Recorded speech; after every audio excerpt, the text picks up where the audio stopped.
Can I invite you for a short reflection, and let me focus our reflection today from our first reading and the story of the Gospel.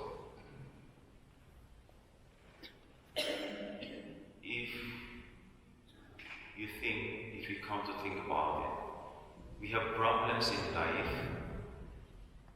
that are somehow caused by others. Meron tayong mga problema sa buhay na ang nagdulot ay ibang tao. But we also have problems that are caused by our wrong decisions or choices. Meron din tayong mga problema sa buhay na ang dahilan ay mali yung pinili natin.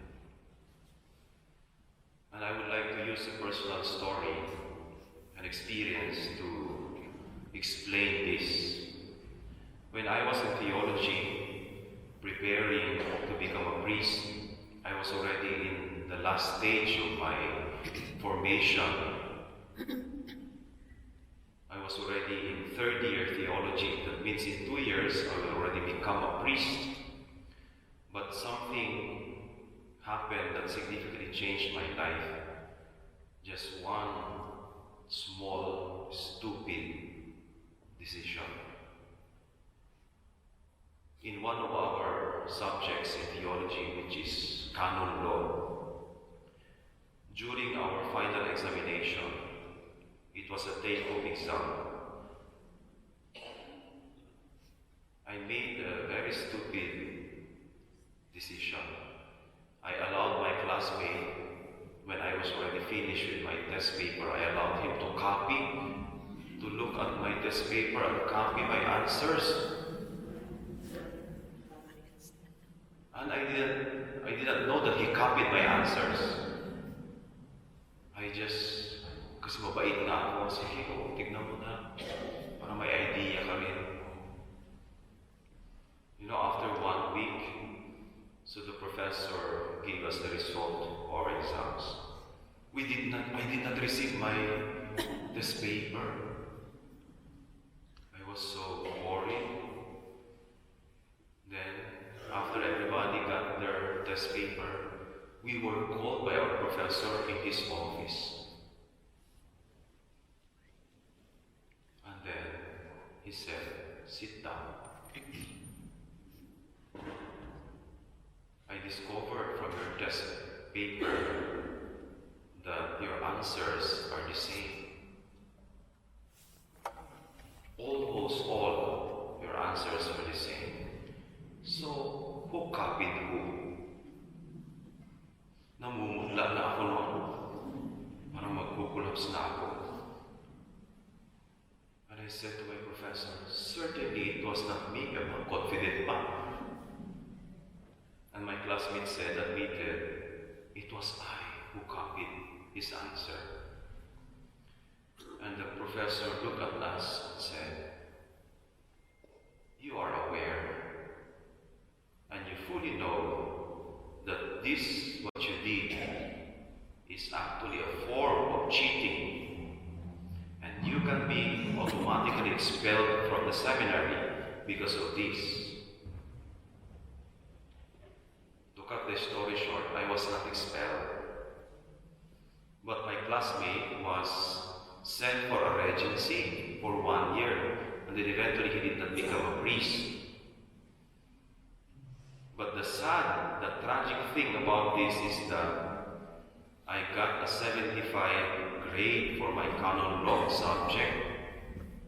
And this grade made my average, when I graduated, got my diploma, it made my average lower.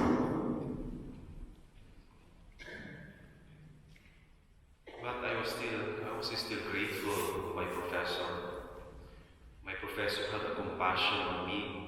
He said to me, I couldn't forget his words. I know you are a good seminarian, you have a potential. You just made a stupid mistake. I will give you a chance. You will not be expelled, but I will give you only a passing grade of 75. You know, I almost did not make it to become a priest because of this stupid mistake. Sabi ko sa sarili ko, paglabas ko nung office ng professor ko, ang tanga ko.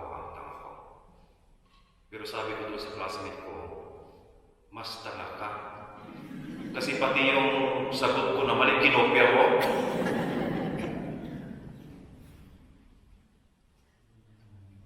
The important lesson that I learned from this experience is, it taught me to be more reflective and to be more wise. It taught me to be more reflective and to be more wise. And I realized a little wisdom can save us from a lot of problems.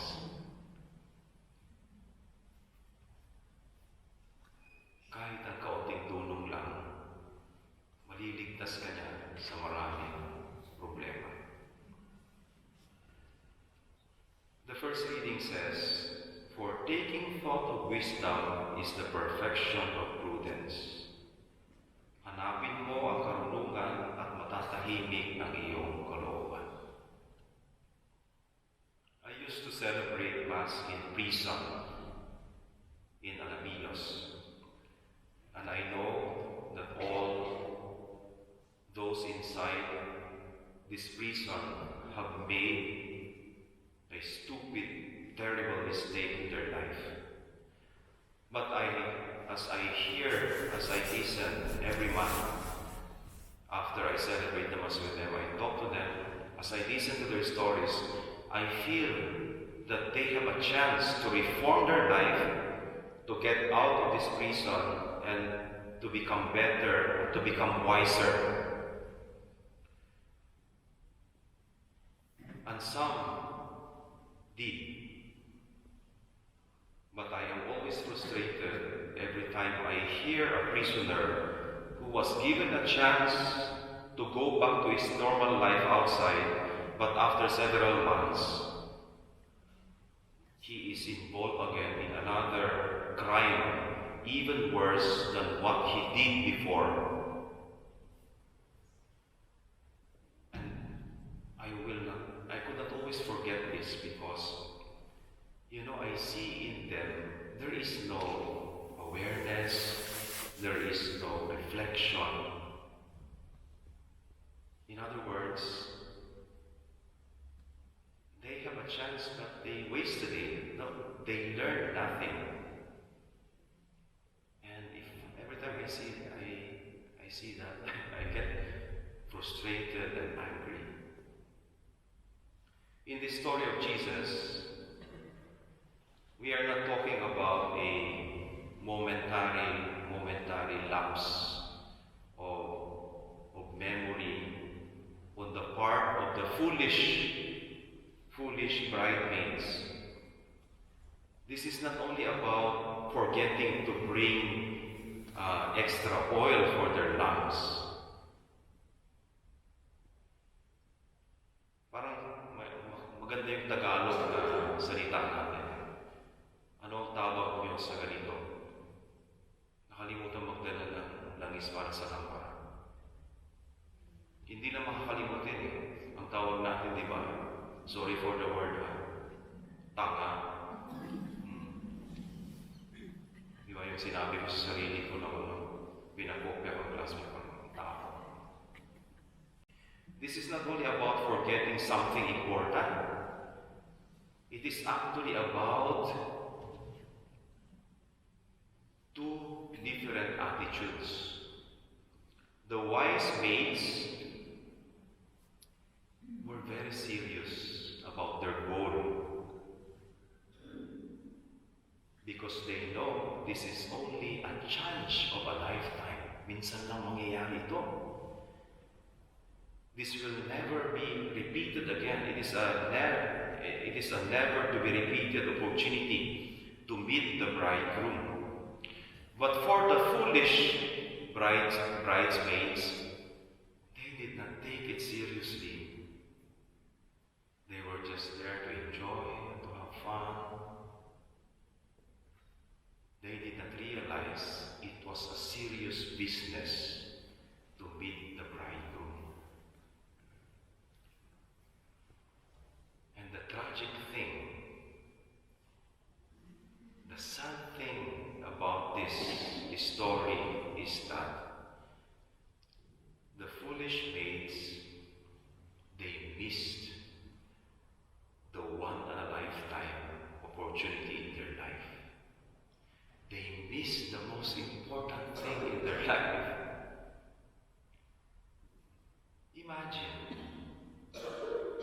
find yourself outside of the gate, alone in the dark, while inside there is joy and celebration.